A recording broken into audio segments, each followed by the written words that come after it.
Hello दोस्तों, कैसे हो आप सब। आशा करती हूँ कि आप सभी स्वस्थ होंगे। दोस्तों, जैसा कि आप जानते हैं कि हमने अपने चैनल पर हाल ही में मोटिवेशनल स्टोरीज़ की एक सीरीज़ शुरू की है, जिसमें हम महान शख्सियत के बारे में जानते हैं। आज हम हाजिर हैं आपके सामने एक ऐसी शख्सियत के बारे में लेकर जिन्हें जनता के राष्ट्रपति और भारत के मिसाइल मैन के नाम से भी जाना जाता है। एक प्रतिष्ठित भारतीय वैज्ञानिक और राजनेता थे जिन्होंने देश के इतिहास पर एक अमिट छाप छोड़ी।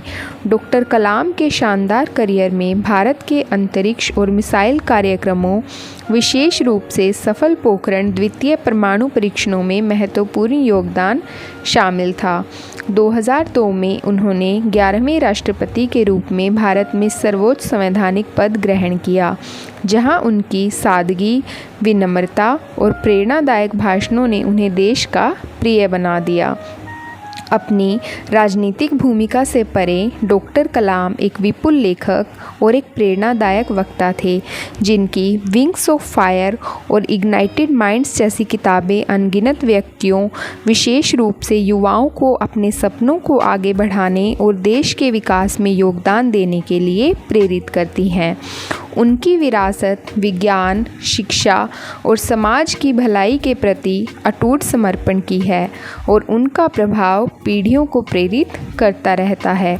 कलाम साहब की पूरी ज़िंदगी किसी ऊर्जा के समान है, जिन्होंने अखबार बेचने से लेकर भारत के पहले नागरिक बनने तक का सफ़र तय किया। दोस्तों, कौन थे एपीजे अब्दुल कलाम? एपीजे अब्दुल कलाम का जन्म तमिलनाडु के रामेश्वरम के धनुषकोडी गांव में 15 अक्टूबर 1931 को हुआ था। उनका पूरा नाम डॉक्टर अबुल पाकिर जैनुलाब्दीन अब्दुल कलाम है। बच्चों के लिए अंकल कलाम तो बड़ों के लिए कलाम साहब। उनका बचपन संघर्षों से भरा रहा है। कलाम साहब हमेशा सीखने की कला को महत्व देते थे।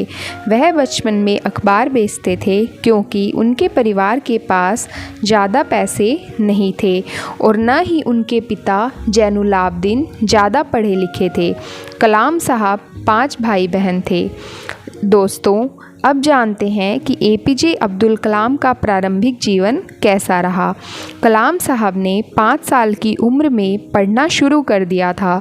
उन्होंने रामेश्वरम से शुरुआती शिक्षा प्राप्त की।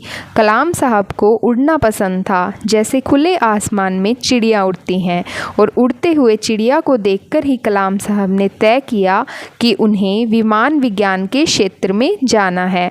उनकी चाहत पायलट बनने की थी, लेकिन ईश्वर ने उनके लिए कुछ और ही रच रखा था।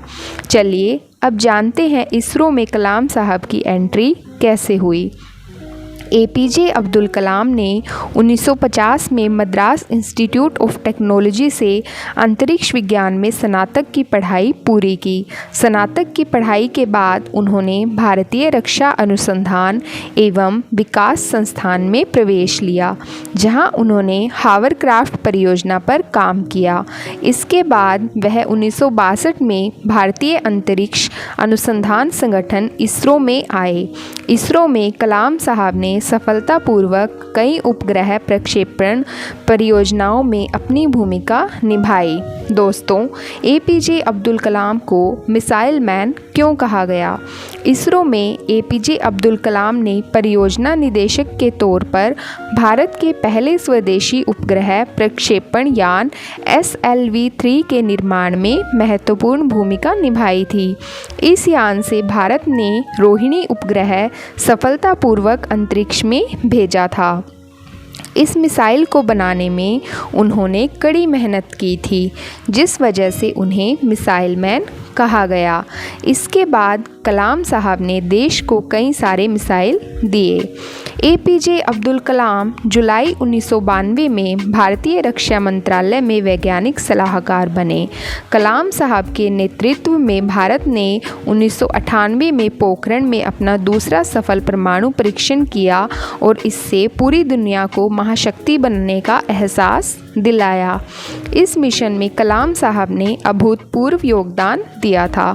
दोस्तों, अब हम बात करते हैं कलाम साहब के राजनीतिक सफ़र की।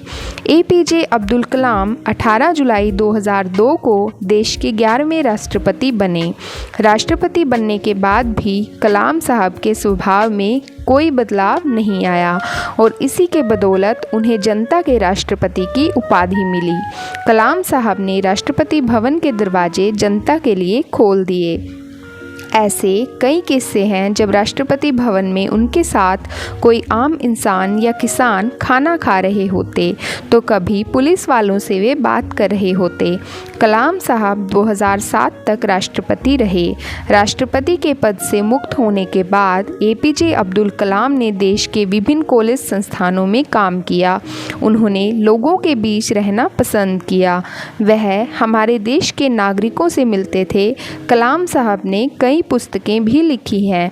उनकी पुस्तकें लोगों के बीच काफ़ी लोकप्रिय हुई। कलाम साहब का सपना 2020 तक भारत को शक्तिशाली और आर्थिक रूप से समृद्ध बनाना था। कलाम साहब के 79वें जन्मदिन को संयुक्त राष्ट्र ने विश्व विद्यार्थी के रूप में मनाने की घोषणा भी की थी।